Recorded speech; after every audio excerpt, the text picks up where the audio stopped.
I'm Jamie Hyneman. And I'm Adam Savage. We're going to find out what happens when you strap a rocket to a 67 Chevy. Oh, yeah. Coming up, we turn a Chevy into a 350-mile-per-hour road warrior. This is so exciting. I'm going to have a grinectomy. Pop rocks and soda. Urban myth or recipe for disaster. Dude, your stomach's going to burst.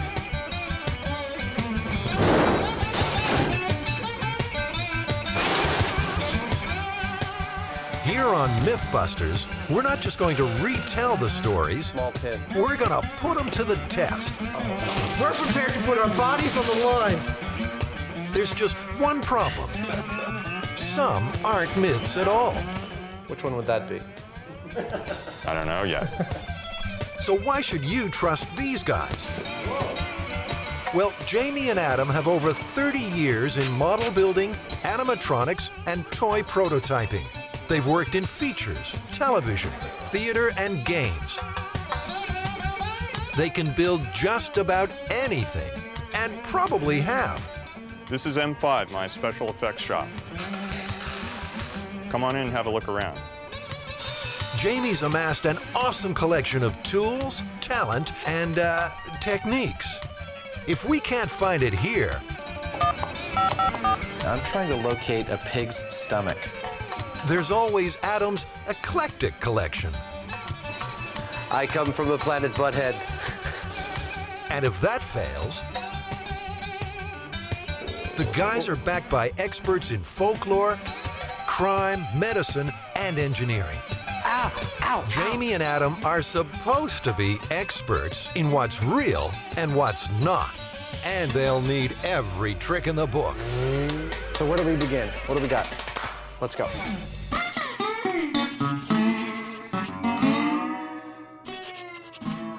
This is the big one.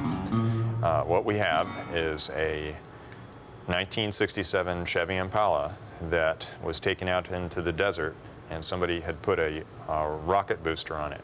Now, they found out about it because there was a smoldering wreckage that the highway patrol there found. We pieced together a gentleman or an individual that had put a JATO, or a rocket assist takeoff unit, on an older model vehicle. The guy apparently was an Air Force sergeant, former Air Force sergeant. He made sure he had a long, straight road and there was nothing around. He got up to highway speed, about 80 miles an hour, fired the things off. The car had accelerated from like 80 to 300 miles per hour in a couple seconds. Yeah. There was a curve in the road, a slight increase or upgrade, and a mountain shortly thereafter. So he applies the brakes, and of course the brakes burn out. They found about 1.5 miles of skid mark. He didn't make the turn, he went airborne, and he crashed into the side of the mountain approximately 100 or so feet up in the air. So do we have any corroboration of this, or any photos, or anybody come forward? Well, that's our job to pursue that, and we need to get a hold of a 67 Chevy or something as close as we can to it, and need to get a hold of a JATO or a RATO, or again something equivalent to it. I foresee some wreckage, actually. Well, personally, there's so many variables here in terms of, you know, a car that's got to accelerate even to 150 miles an hour for a 35-year-old car. It'll look really cool. It'll look really cool. I mean, that's going to be big flame shooting out the back. It's going to be great. I can't think of anything more fun than doing this. No, you know what? I really can't. I first heard about the story approximately 1994 when I was, my job was a spokesman for the Department of Public Safety. I received a phone call from a local reporter asking about a Darwin Award that was on the internet. The way the story read was that the Arizona Department of Public Safety, or the Highway Patrol, was the ones that did the investigation on it. I thought it was a very real possibility that it could have happened, because Arizona is home to several air bases. Thus, military personnel could have gotten a hold of a JATO unit to use in this fashion. JATO, or Jet Assisted Takeoff, has been around since the Second World War. We should call them RATOs, because each canister is filled with solid rocket propellant. A single unit puts out 1,000 pounds of thrust for 12 to 15 seconds. Up to 8 JATOs are used when large military aircraft are operating with heavy loads or from short runways.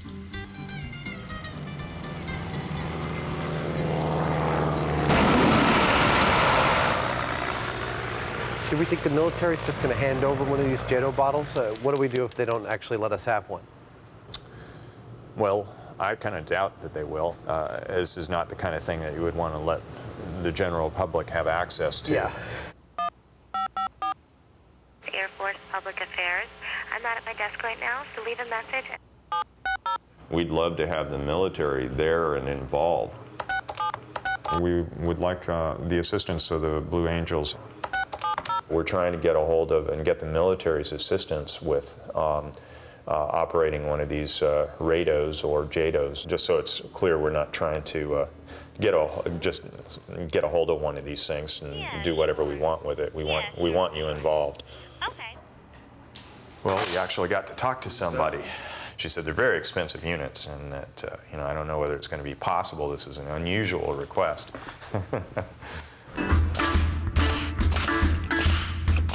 Most good urban legends have good details. Names, places, dates. In this case, often it's a Chevy Impala that the man was driving. So we need to find a 67 Chevy. I wonder where we're going to do that. Well, I picked this up at a flea market, actually. This here is a 67 Chevy Impala. That's our goal. Yeah. Hopefully we'll be able to find a junker, something with a crappy body. All we need is for it to run. We live in America where, unless you're in New York or a place that has a subway, you must have a car to survive. Not an Impala, we got a Pontiac.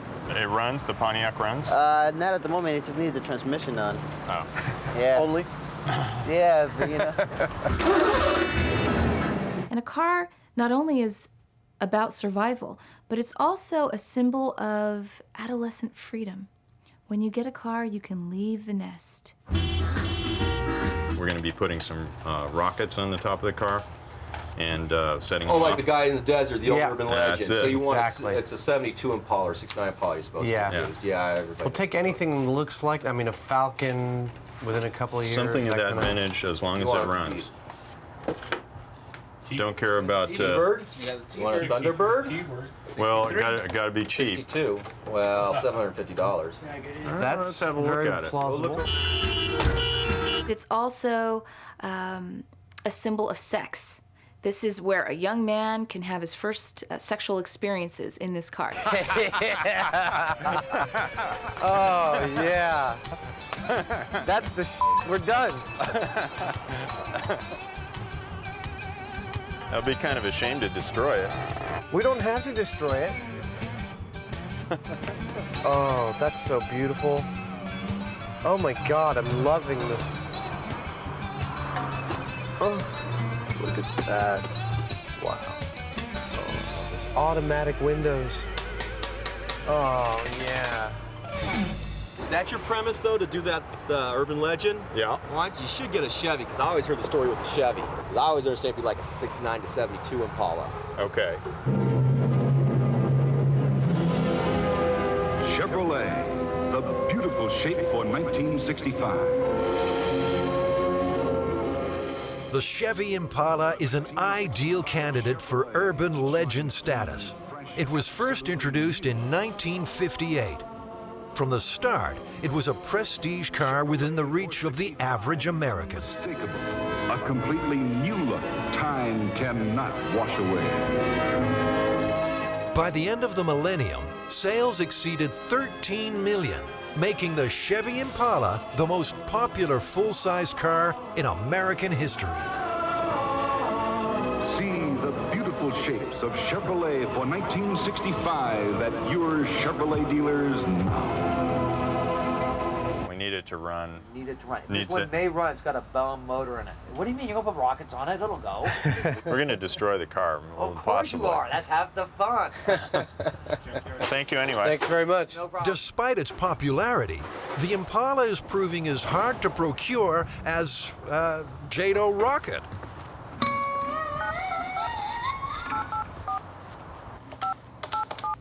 We called you last week concerning procuring a JATO. procuring a JATO or a RATO. So far, we've had very little luck with getting anybody to return our calls. I'm Sergeant Bob Stein with the Arizona Department of Public Safety, and you're watching Mythbusters. Jamie and Adam are following a promising new lead on that 67 Chevy.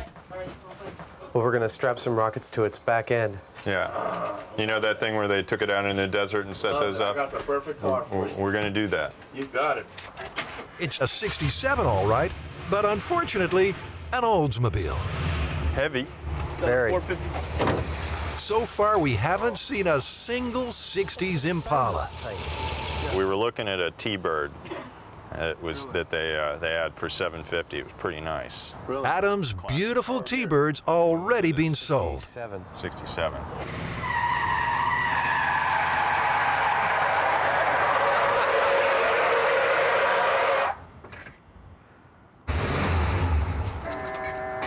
This is your car if you want a car to put a rocket on. She's fast. Just as we've given up hope of finding our car in time,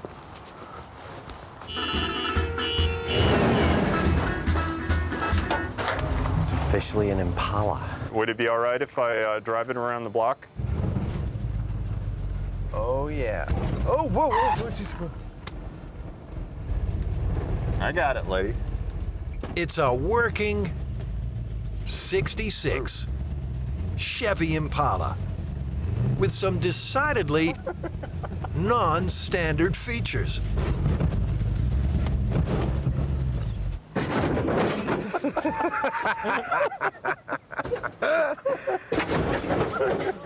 This is without a doubt our car. It's destiny. I think the hydraulic aspect of it is just hysterical. You know, this thing we get a couple of get the rocket mounted right up here. I mean, this is nice and sturdy. We're gonna mount it on top? That's what the legend shows. Well, thank you very much. Really appreciate it.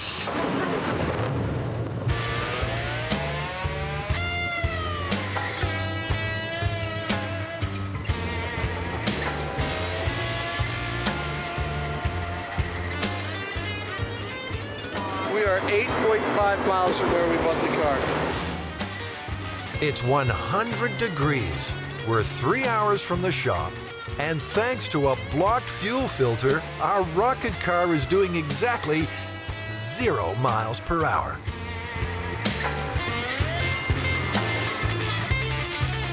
Thank goodness Adam's got the gold breakdown package.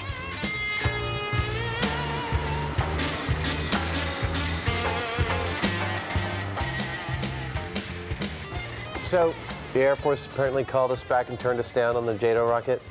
Permission denied. Yeah, I think, did they call us back again just to deny permission again without being asked? Twice. So we got these things. Yeah. How are we gonna, these are the hobby rockets. This is like an example, one of the tubes. How are we gonna fire these off?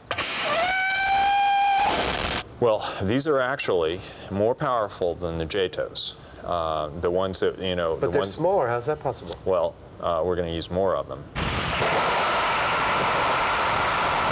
While they're running, they put out 1,500 pounds of thrust as opposed to 1,000 pounds, but they only last for 4 seconds.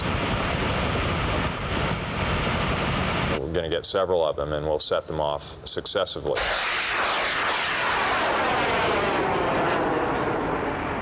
So we're going to put 3 of them on, and we'll probably put them on the car like this.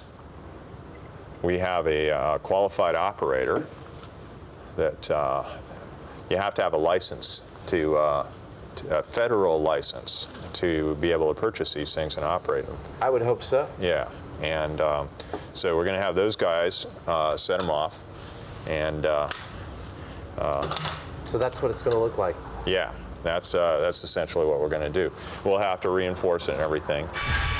That's all fine in theory, but it's an awful lot of power to put on the roof of a junker.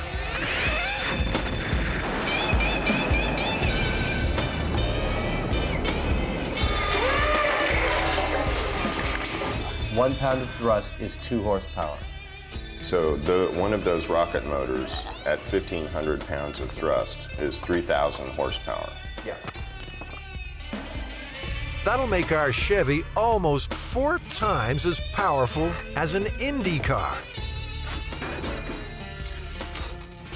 Think of putting another car on top of this car. It's that kind of weight that's up there. So we want to probably build some kind of steel cage within the car's body to support this. Yeah, we need to have. We don't just want to like tie strap it to the roof or anything. Yeah, that would be a bad idea. Could probably rip the roof right off the car. Oh, how about that? There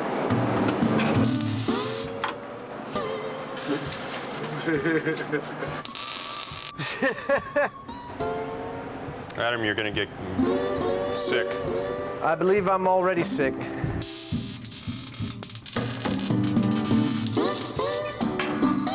me the fire extinguisher. What the? This time it's no joke. The fire's burning through the hydraulic lines. That sawdust with the hydraulic fluid's a nice little kind of wicky thing. Yeah. Wiki. I was thinking that we would drill up through here and bolt the top frame onto here. With this design, the whole roof structure becomes part of the rocket rack.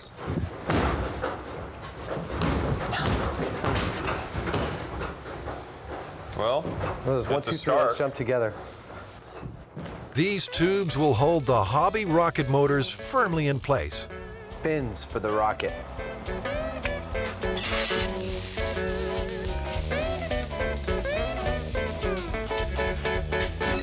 Now, it turns out besides this legend, other people have strapped rockets to cars before, haven't they? Yeah, there are world speed records that have occurred by using this. In 1965, Walt Afrons built the first rocket-powered land speed car. Wingfoot Express 2 was initially designed with 10 JATO units, but that wasn't nearly enough. 25 rockets eventually blasted the car to an unofficial top speed of 605 miles per hour. Of course, you have to remember that those are unusual cars. They're usually very long and they're basically built like for rocks this. with wheels. Yeah. So this also begs the question, where do we fire this car off? There are some lakes, dry lake beds to the south of here towards LA, so we'll probably try one of those first to see whether we can get access to something like that. Jamie's having second thoughts about getting behind the wheel. If this behaves like the legend says, we're going to have a 3,000 to 4,000 pound projectile out there. And I guess the other thing that I thought, with that in mind, if we do lose control of it, obviously we don't want to be in the car. So we're probably going to... You don't want to be in the car? I would love to be in the car. But I think you should drive the car. Well, I think I should too, but we've radio-controlled cars before, and it's a lot of fun. Oh, so we'll make it radio-controlled? Yeah, I think that's the safest way of dealing with it. Oh, that's the coolest toy ever. Yeah, it's a big kid's RC car. You want to do it? It's not quite as simple as a radio-controlled toy. At 300 miles per hour, the forces on the steering servos will be immense. Servos are motors that are positionable, so we can precisely control the steering on this. Right. We need to have something pretty good, because if it's going that fast, we need to really be able to dial in on the aim, or it may go out of control. The transmitter also has dangerous limitations. One of the things is that these radio controls are only good for 1,000 meters or so, plus or minus. About half a mile. Yeah. For us to, if this thing is going 300 miles an hour, it's going to get out of range from us real quick, even if we're driving alongside. So we're probably going to have to think of ways of either getting we're going to have to go out and rent a really, really fast car, or we'll have to get a helicopter. It'd probably be the safest way of dealing with it. I'm going to try and start it. All right.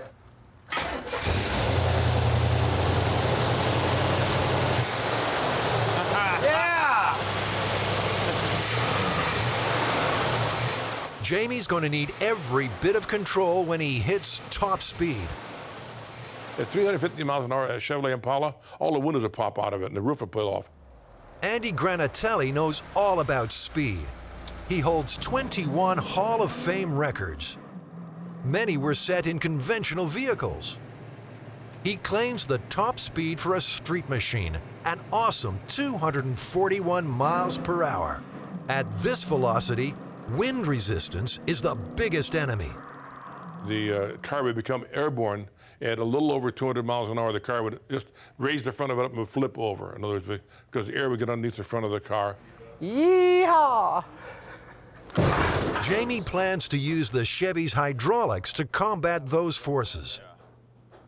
Lowering the hood should give considerable aerodynamic efficiency. It will also help with what he's been told is the most vital factor. The most difficult thing about this whole deal is probably getting this straight on the car. There's no real true center line that we know is actually the direction the car is going to go. We have, according to the experts, a 6-degree misalignment is going to put about 100 to 150 pounds of push on the tail of the car. You come over that way. I'm okay. I'm all right. I'm all right. I'm just fine. Nothing's broken. Nothing's hurt. That was a little bit of a shock. I just had a massive release of adrenaline. Okay, so... I am my own stunt double. That way. All right. Yeah, that's as good as anything. So that's right about 86. And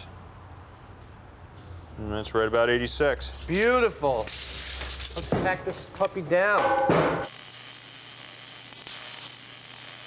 I can't wait to set this thing off. I'm going to be in a helicopter, and I've never ridden in a helicopter before, radio controlling a 3,000 horsepower rocket-driven radio-controlled car. What could be better? You know, you could just kill yourself when you were done, because it's just like, it It's ain't getting any better than that. It's all going downhill from there.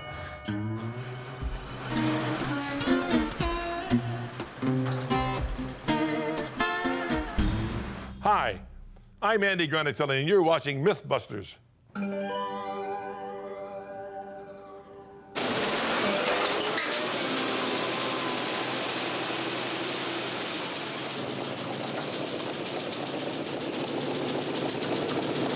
And so the fun begins. It's such a treat to see the sunrise over the desert. What am I saying? It's a treat to fly over a rocket car in the desert.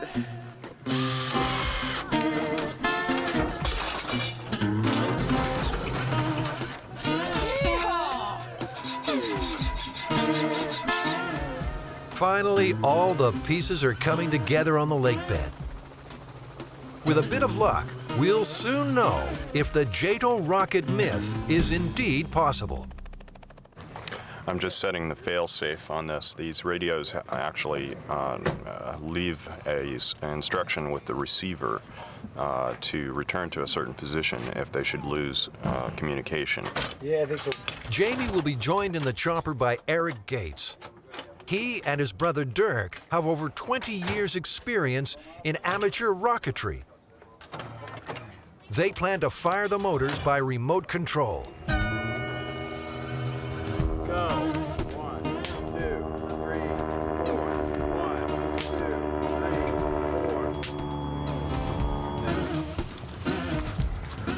3, 4. Jamie's going to do a dry run in the car. The rocket guys, I think, are going to do a test fire, so all systems are good. I expect it's probably about an hour to actual firing.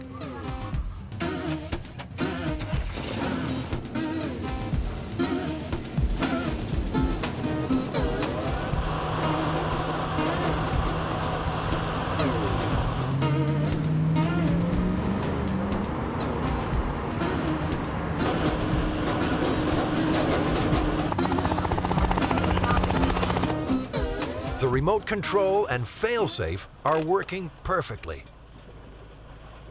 Everything went fine on that dry run. We got all 3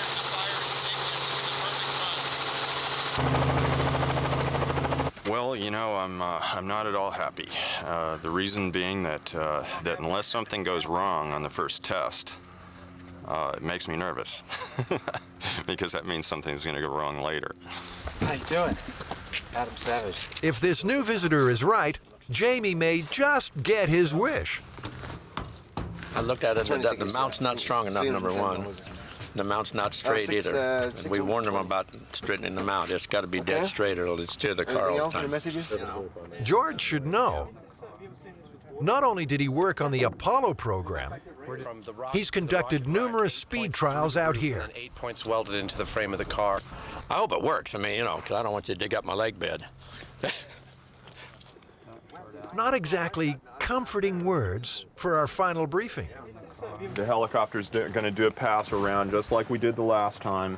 About the time that it passes in front of the car, I've released the brakes and the car is going to start to roll. Like the Myth, our plan is to get the car up to 80 miles per hour before firing the rockets. Giving it a lot of gas. When the motors go, they're going to have a tendency to scare you. So when you're hearing the 3, 2, 1, brace yourself, don't veer. Sound like a jet engine. It's going to get a 15-foot flame out the back. 15. Yep. Is that when the rocket fires, is it going to cause the... We don't know. We don't know. The car might end over end, whatever. You want to be far enough away that you have, you know, several seconds. Cool.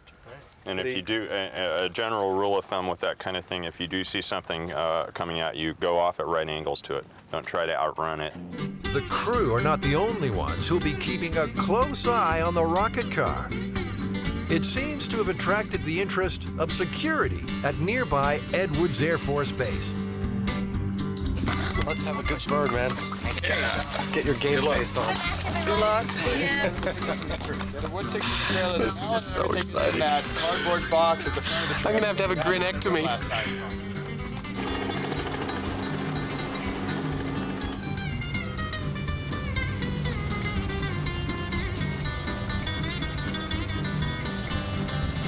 Green light to go. They're starting their circle now. Brakes are coming off. We are a go. Nothing's happening. We're aborting? Yep, we're aborting. We are aborting. We are aborting. Copy that. Copy that. Let's abort the whole thing. Okay, helicopter's coming in. Doesn't it go through the inside? So how do you get it? Looks like the car's old gremlins are back to haunt us. With all the focus on horsepower and thrust curves, we never did fix that fuel problem. The problem is that this is an older car, and we've been stirring up sediment in the bottom of the tank, and it's gotten into the fuel filter and clogged the fuel filter.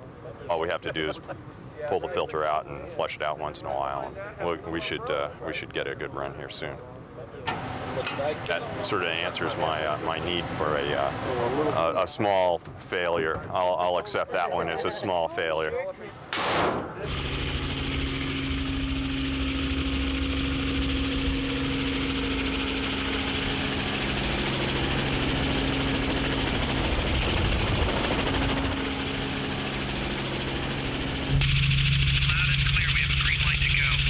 To go.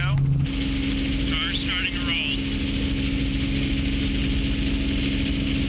Okay, we're in line. Okay, coming out of full throttle. I'm coming hot with the electronics. All right.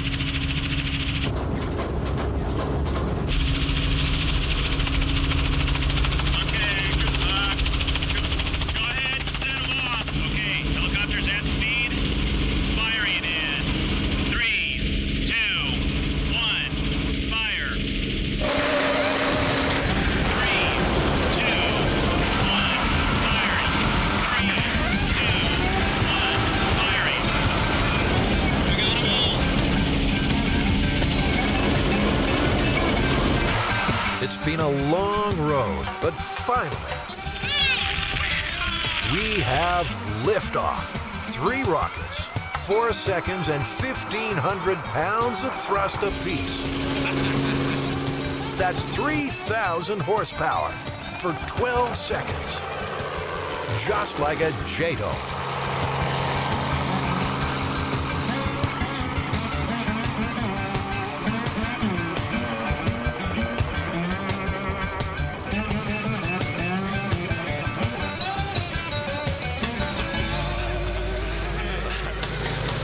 That was hysterical.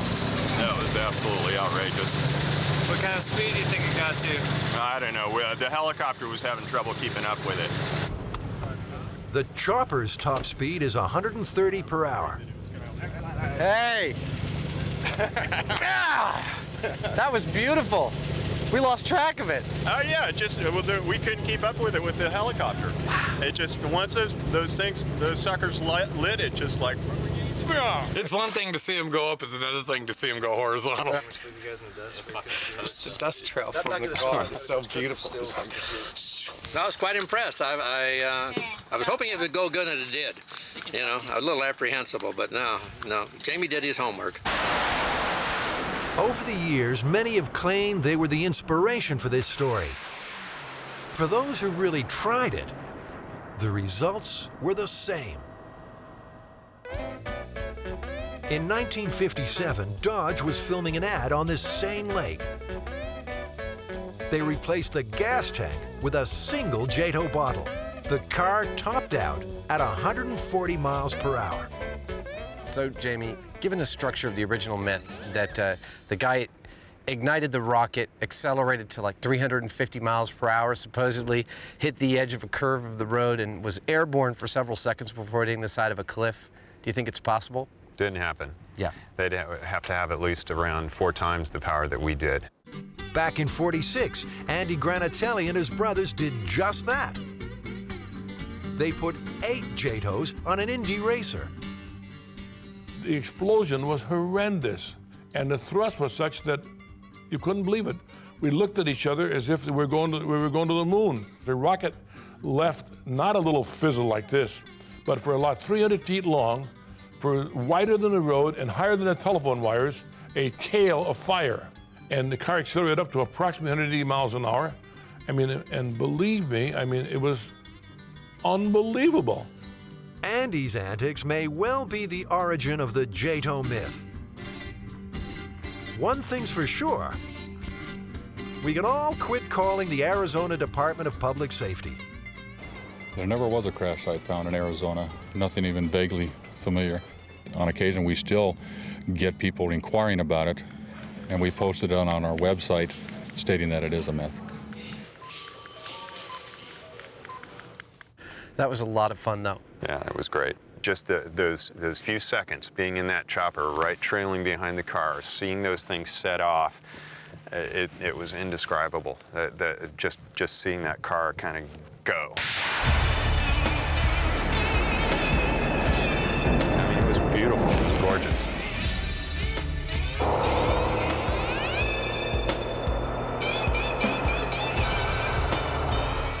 Coming up next, Pop Rocks and soda, myth or recipe for disaster.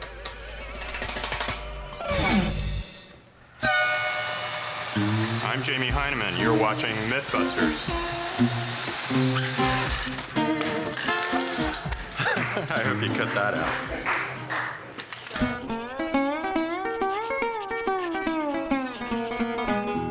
So do you remember Pop Rocks? Yeah, they were invented in 1956, the year of my birth. Really? Yes. The legend we're approaching now is the legend that little Mikey from the Life Cereals commercial. I remember it so clearly. The kid goes, "Let's get Mikey to try it. He won't eat it. He hates everything." Whatever Mikey could eat, everyone could eat. That was the idea. Anyways, Mikey at one point becomes a teenager. He ate 6 cans of soda and 6 pouches of Pop Rocks. And this has some kind of chemical reaction in his stomach. And exploded, and he died. So the myth is that, you know, that a combination of 6 packs of Pop Rocks and a 6-pack of soda is a lethal combination of gases that will make your stomach explode. We'd like to determine a couple of things. We want to see how much pressure is generated by a rapid infusion of 6 packs of Pop Rocks and soda. We'd like to determine how much pressure a stomach can withstand. I've been thinking about this, and I think to imitate a stomach, the pressures of a stomach, that the best course is to use a pig's stomach, which is actually physically very close to a human stomach, which can hold about between 1 and 2 pints, generally, of liquid. I'm trying to locate a pig's stomach. A pig's stomach. With this, should we continue further? Is this about the size of a human stomach? I really could say. How large is it? I mean, it's obviously it's deflated, right? Like a swimming cap. What? Like a swimming cap. Like a swimming cap. A very, very meaty swimming cap. Originally, the idea was to create an instant carbonated soda by General Foods. Can I try some? Yeah, absolutely. They discovered actually that when you ate those nuggets, there was like a sizzling or popping sensation in your mouth. I'll tell you, it's been 25 years, but I know exactly what this is going to feel like. Have you had them before? Long time ago, yeah. All right. And in 1975, they decided to launch Pop Rocks, as we all know Pop Rocks. It's kind of gross. The difference between normal candy or normal standard hard candy and Pop Rocks is that when the candy actually is still like melted, you put carbon dioxide under certain conditions of pressures that I believe is 600 psi.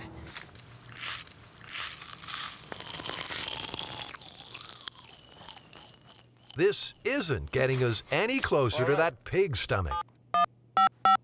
Does it have like the esophagus and the intestines attached at all? No, just the stomach. I need all the tubes attached to it. Would it be possible to get it with as much of the attachments to it as possible? No. It turns out that the Food and Drug Administration have listed the esophagus and bowel as hazardous substances. 582.5 south. It looks like that says 580 is going. Well, I think we should just get a real pig and feed him. It'd be kind of fun to watch see what a pig does when you feed him a bunch of it. See, again, there goes your lack of political understanding. You can raise so much hell with that. It's better to kill the pig first and then give it to him? Absolutely. People are much more comfortable with that arrangement. All right, here we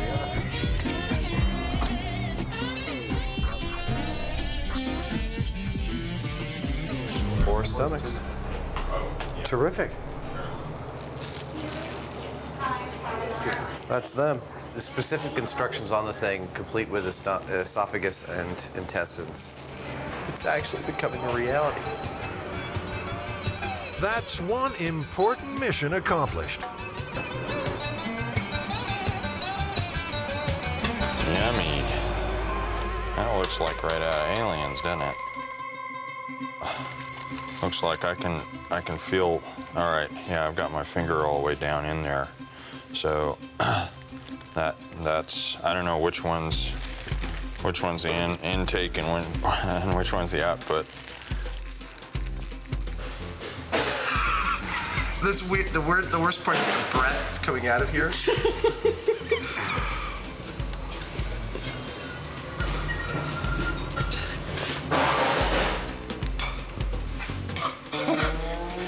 Soda. It's interesting that the valves on this thing actually work. That's like it's holding its pressure. We just put air in there and walked away. And how do you think we'll get the Pop Rocks and the soda actually into the stomach? To get these in there, we have to get them wet, unless we're gonna. I mean, they're not gonna pour. They're gonna stick along the side. They're gonna immediately clog the hole. You know, I had an idea. Yeah. What if we got a hold of some tea bag type stuff and kind of wad them up in little packets and drop them down in there?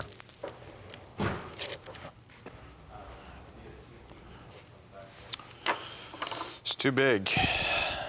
Well, the packet's not going to work. It's too bulky, and so that's that. I think we want to equate a worst case scenario here. You know, like the Pop Rocks are going in one bunch along with the soda, I guess as rapidly as you could do it. I mean, as rapidly as someone might drink it. Big syringe then. A big syringe? The myth appeared, I believe, was in 1979, 4 years after the candy was launched, and actually has devastating consequences for the brand name. Sales dropped down to almost nil. Okay, so one of the things we have to figure out is how are we going to hang this thing? What about mounting it in our skeleton over there? Sure. There's plenty of tie points in the rib cage. Yeah, and it'll, you know, we'll get to see, you know, fluid dribbling out out of the skeleton, and you wanted the dramatic effect, that'll do it. Yeah, and of course, actually, the inlet tube will have to come up and out through the mouth of the skeleton. Yeah. And you know where the outlet tube is going? No. Where is the outlet tube going? Oh, don't make me say it. By the time we're done, he'll be playing the piano just like old times. What the company tried to do to address that problem was basically they ran around 45 advertisements, big full-page advertisements in magazine, and they wrote about 50,000 letters to different high school headmasters and school headmasters explaining that there was no problem. Frequently, legends are believed, and what happens is something called ostension. Ostension means that a legend is believed to the point that you change your behavior. Once a belief is out there, it's pretty difficult. You have to take some gargantuan steps to disprove it. We've got to mix up one last ingredient before the experiment can begin. I'd say it's about a pH of 2. Okay. So that's the equivalent of one stomach's contents of hydrochloric acid, That's 1.7 pounds of water. Okay. Gastric juice is secreted, actually, we believe, as a protective mechanism. It's not designed to aid in digestion. It's designed, the hydrochloric acid along with pepsin is designed to kill things. So it's kind of protection over when we were back there fighting the hyenas for the bones. It might not aid in digestion, but we think a quart of hydrochloric acid will be critical to busting this myth. Oh, yeah. Oh, yeah. Your gloves.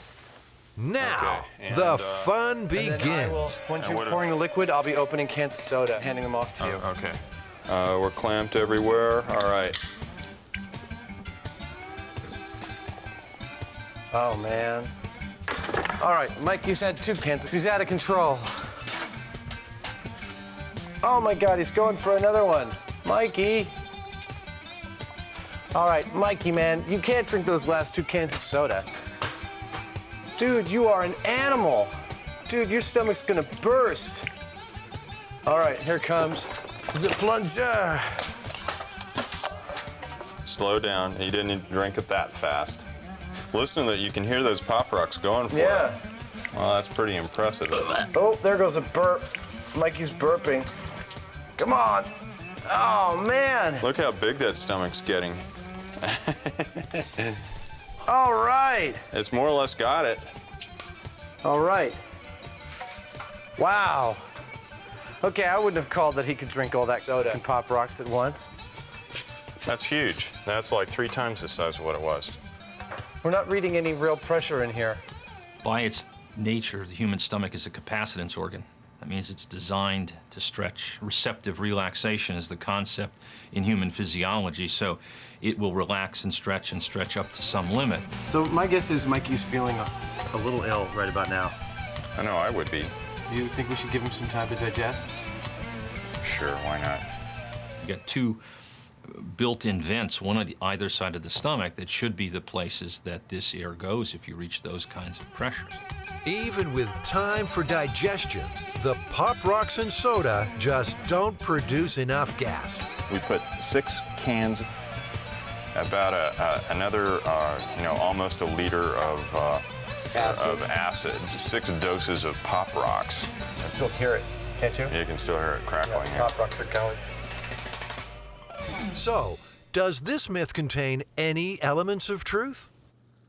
The human stomach clearly can rupture. There's no question about that.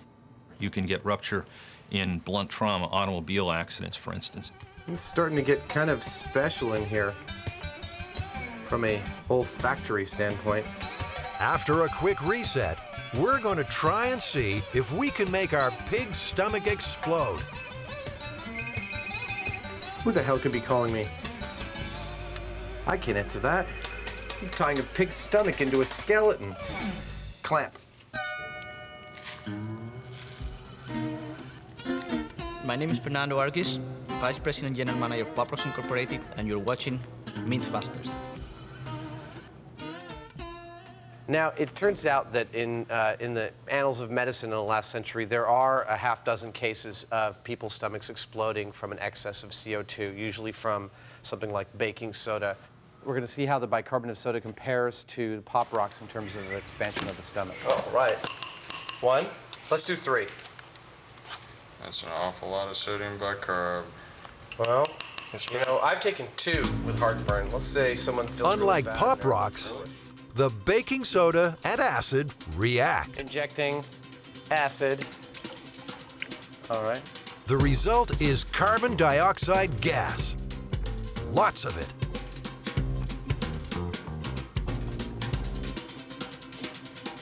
Okay, 1 down. Yummy, and good for you. The single most popular food item in the United States. 3 cans down. 4. Come on, you gotta drink a little faster, piggy. 5. 6. We've fully drunk the soda. Bicarbonate. You ready? Ready. Oh, yeah. Oh, my God. He's still drinking. That's getting really big. He can't hold it anymore. Clamp it. See what the pressure is rating. Whoa. Okay, that's much bigger than before. It's still hardly reading. It's reading about half a PSI. There are probably lots of folks out there who have for years and years and years been using baking soda. And in the amounts that would be prescribed to reduce acid, there's very, very little gas formed. It usually stays in solution, comes out, doesn't cause very much by way of distension if you stay within the limits that are recommended. Here on Mythbusters, we're never afraid to push the limits. 1 second. Okay, ready? Ready. Oh, I feel the pressure. If you have a stomach that's greatly distended by a large meal, and then you add on top of that either gas in the form of sodium bicarbonate to try and relieve acid indigestion, you can, in those very, very unusual situations, see gastric rupture. But no one should have the impression that this is common by any stretch of the imagination. Okay. Whoa! Wow. Well, that did cause a reaction. That turned out to be a little too much. Yeah, that's what we call a hell of a Saturday night. Oh my gosh. Totally blue. With the addition of a little more stomach acid and the bicarbonate of soda, what was that, 2 tablespoons? Yeah. Just ripped a hole right in the back. I felt the pressure as I was plunging it. You know, wanted to push the plunger back out again. Yeah. And then that final bit, I don't know if we were watching what the meter said, but it might have spiked. Yeah. I mean, in a body, something like 2 or 3 PSI is a huge amount of pressure. Yeah.